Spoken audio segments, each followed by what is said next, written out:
पृथ्वी के जन्म की अद्भुत रहस्य। पृथ्वी के उद्भव की कहानी बड़ी विचित्र है। संसार के विद्वानों ने अलग अलग तरह से पृथ्वी के जन्म की कहानी अपने ढंग से प्रस्तुत की है। हमारे देश में भी पुराणों में पृथ्वी के जन्म की कहानी को मार्मिक तरीके से प्रस्तुत किया गया है।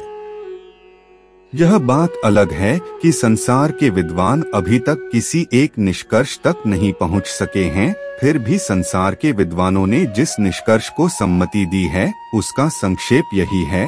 फ्रांस के वैज्ञानिक बफ्तन ने 1749 में यह सिद्ध किया कि एक बहुत बड़ा ज्योतिपिंड एक दिन सूर्य से टकरा गया, जिसके परिणाम स्वरूप बड़े बड़े टुकड़े उछलकर सूर्य से उछलकर अलग हो गए। सूर्य के यही टुकड़े ठंडे होकर ग्रह और उपग्रह बने। इन्हीं टुकड़ों में एक टुकड़ा पृथ्वी का भी था। इसके बाद सन 1755 में जर्मनी के प्रसिद्ध विद्वान कांट और सन 1796 में प्रसिद्ध गणितज्ञ लाप्लास ने भी यही सिद्ध किया कि पृथ्वी का जन्म सूर्य में होने वाले भीषण विस्फोट के कारण ही हुआ था। सन 1951 में विश्व प्रसिद्ध विद्वान जेरार्ड पी कूपर ने एक नया सिद्धांत विश्व के सामने प्रस्तुत किया। उनके सिद्धांत के अनुसार संपूर्ण पिंड शून्य में फैला हुआ है। सभी तारों में धूल और गैस भरी हुई है। पारस्परिक गुरुत्वाकर्षण की शक्ति के कारण घनत्व प्राप्त करके यह सारे पिंड अंतरिक्ष में चक्कर लगा रहे हैं। चक्कर काटने के कारण उनमें इतनी ऊष्मा एकत्रित हो गई है कि वे चमकते हुए तारों के रूप में दिखाई देते हैं। उनका यह मानना है कि सूर्य भी इसी स्थिति में था और वह भी अंतरिक्ष में बड़ी तेजी से चक्कर लगा रहा था। उसके चारों ओर वाष्पीय धूल का एक घेरा पड़ा हुआ था। वह घेरा जब धीरे धीरे घनत्व प्राप्त करने लगा तो उसमें से अनेक समूह बाहर निकलकर उसके चारों ओर घूमने लगे।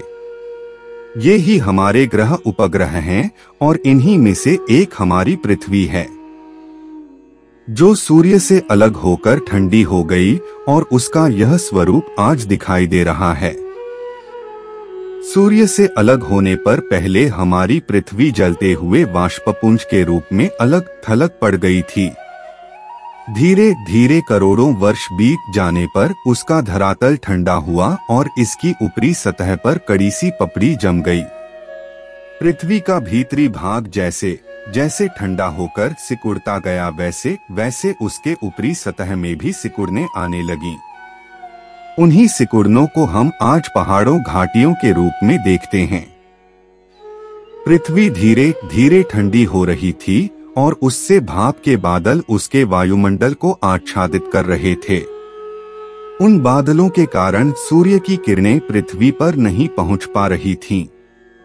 प्रकृति का ऐसा खेल था कि जलती हुई पृथ्वी के ऊपर जब बादल बरसते थे तो उन बादलों का पानी पृथ्वी पर फैलने के बजाय पुनः भाप बनकर वायुमंडल पर पहुंच जाता था।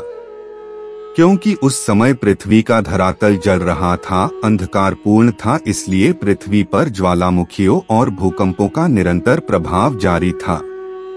करोड़ों वर्षों के इस प्राकृतिक प्रभाव से यह प्रक्रिया चलती रही और घनघोर वर्षा से पृथ्वी इतनी ठंडी हो गई कि उसके धरातल पर वर्षा का जल ठहरने लगा। वर्षा के जल ने एकत्र होकर समुद्रों का रूप ले लिया। आज वही समुद्र पृथ्वी के 3/4 भाग में फैले हैं। अनवरत मूसलाधार वर्षा के बाद जब पृथ्वी के चारों ओर छाए बादल छंटे तब पृथ्वी पर सूर्य की किरणें पहुंची। सूर्य की किरणों के पहुंचने के बाद ही जीवों के उत्पन्न होने की प्रक्रिया शुरू हुई। ऐसी अवस्था में पृथ्वी का स्थल भाग एकदम नंगा और गर्म ज्वालामुखियों से भरा हुआ रहा होगा, इसलिए जीवों की उत्पत्ति सबसे पहले समुद्रों में हुई। पृथ्वी पर जीवन कब अचानक शुरू हो गया यह तो कहना मुश्किल है, किंतु विद्वानों का कहना है कि जीवन के अंकुर विभिन्न अवयवों के बीच रासायनिक प्रक्रियाओं के चलते रहकर प्रोटोप्लाज्म के बनने से शुरू हुए। इसी प्रोटोप्लाज्म के एकत्रित होकर जीव कोश बनने के बाद जीवन आरंभ हुआ और यहीं से एक कोशीय जीव से लेकर हाथी जैसे जीवों का विकास हुआ।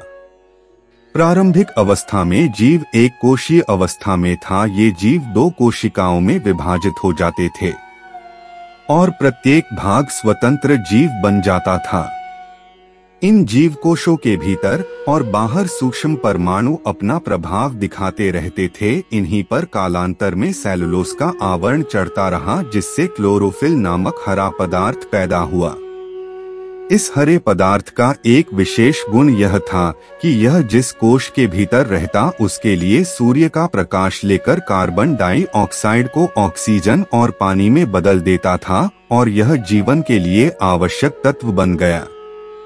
यहीं से जीवन की रफ्तार शुरू हुई। ये ही हरे रंग वाले एक कोशीय जीव पौधों के रूप में विकसित हुए। जिन जीव कोशों ने जो अपने में पर्णहरित का गुण पैदा किया, वे आगे चलकर पृथ्वी पर वनस्पति के विकास का कारण बने और संसार में असंख्य प्रकार की वनस्पतियों का जन्म हुआ। जिन जीव कोशों ने अपने शरीर के चारों ओर सेलुलोस आवरण धारण कर लिया, मगर उनके भीतर पर्णहरित का गुण उत्पन्न न हो सका और वे चलने फिरने का गुण तो अपना सके किंतु अपने लिए भोजन न जुटा सके, इसलिए उन्होंने अपने आसपास के हरे रंग के जीव कोशों को खाना शुरू कर दिया। ऐसे जीव हरे वाले जीव कोशों की तरह गैसों और पानी को अपने लिए पानी और ऑक्सीजन में न बदल सके, इसलिए वे अन्य जीव कोशों को खाकर विकसित होने लगे। इन्हीं से सारे संसार के जीव जंतुओं का विकास हुआ। इस तरह करोड़ों वर्षों में विकास की विभिन्न कड़ियों के बाद संसार का जीवन चक्र आरंभ हुआ। मनुष्य भी इस विकास की सबसे ज्यादा विकसित कड़ी है, जिसने अपने मस्तिष्क का अद्भुत विकास कर जल, थल और आकाश तीनों को अपने अधीन कर लिया है। ऐसा मेधावी मानव भी पहले तो वनों ही में रहता था, किंतु उसने धीरे धीरे वनों को साफ कर खेती की और अपना समाज स्थापित कर लिया। वनों के बाहर रहकर भी वनों को उसने नहीं छोड़ा, क्योंकि उसका जन्म और विकास तो इन्हीं वनों में हुआ था। वह अपनी आवश्यकताओं की पूर्ति इन्हीं वनों से करता था।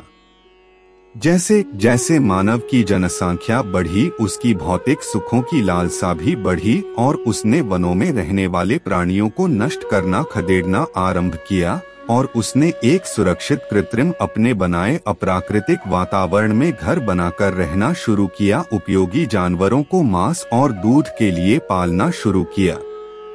अपनी कुशाग्र बुद्धि से उसने अपने आप को अन्य प्राणियों से अलग कर लिया और अपने बनाए अप्राकृतिक वातावरण में रहते हुए तथा अपने भौतिक सुखों की अभिवृद्धि के लिए वह उस प्रकृति जिसमें उसका विकास हुआ था को ही नष्ट करने लगा। अब ये हालात हैं कि प्रकृति के साथ मनुष्य की छेड़छाड़ इतनी बढ़ गई है कि यदि इसे शीघ्र ही न रोका गया तो यह वनों, वन्य प्राणियों और वनस्पतियों ही नहीं, स्वयं मानव सभ्यता के लिए भी घोर संकट पैदा कर देगी। अब समय आपके साथ है। बच्चों, अपनी विचारधारा बदलो, प्रकृति के साथ सामंजस्य रखकर पर्यावरण के अनुकूल होकर चलो। अब ये धरती आपके हाथों में है।